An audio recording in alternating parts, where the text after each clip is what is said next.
Friends, কি খবৰ? নিশ্চয় ভালে আৰু ঘৰতে সুৰক্ষিত হৈ থাকক। প্ৰথমতে আজি আমি এটা ভিডিঅ' চাওঁ।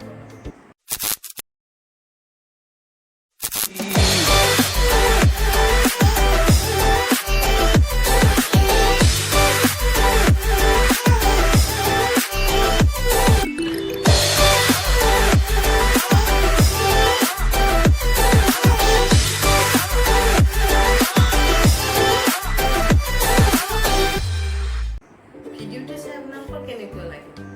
যদি সম্পূৰ্ণ ভিডিঅ'টো চাব বিচাৰিছে, আমাৰ ডেসক্ৰিপশ্যন বক্সত লিংকটো দিয়াই আছে।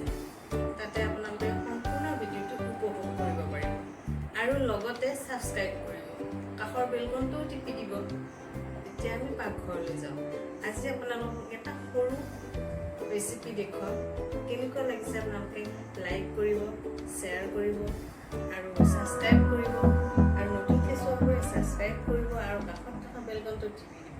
তেতিয়াহে মই দিয়া ভিডিঅ'বোৰ আপোনালোকে পাই থাকিব।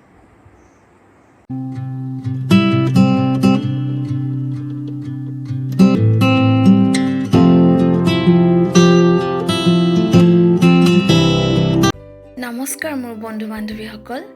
ময়দাৰ বৰফি বনাবৰ কাৰণে লাগিব প্ৰথমে আমাক ময়দা, কাজু বাদামৰ গুড়ি, আমি এইটো মিক্সিত গুড়ি কৰি লৈছোঁ, আৰু এবাটি চেনি আৰু কেইটামান খিচমিচ লাগিব।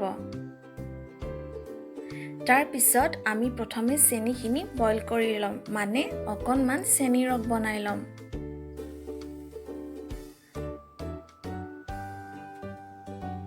তাৰ পিছত চেনি পানীখিনি ভালদৰে লৰাই দিব।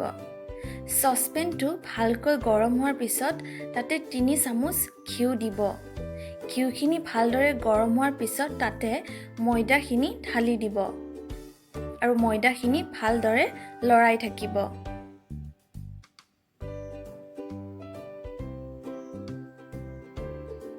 তাৰ পিছত যিখিনি আমি কাজু বাদাম মিক্সিত গুড়ি কৰিছিলোঁ তাৰে অকণমান ময়দাখিনিৰ লগত মিলাই দিব।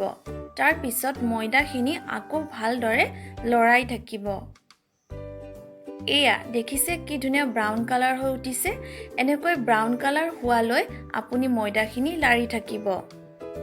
তাৰ পিছত চেনিৰ ৰসখিনি ৰঙচুৱা হোৱাৰ পিছতহে আপুনি এইখিনি ময়দাৰ লগত মিলাই দিব।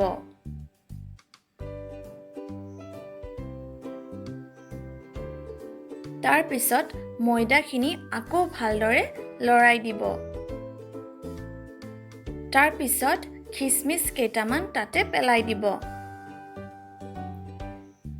কাঁহী এখনত অলপমান ঘিউ সানি ল'ব।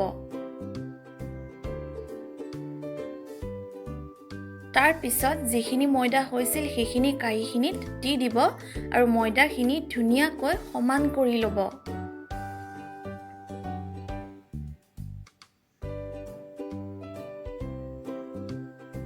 তাৰ পিছত বৰফি আকাৰত আকৃতি দিব।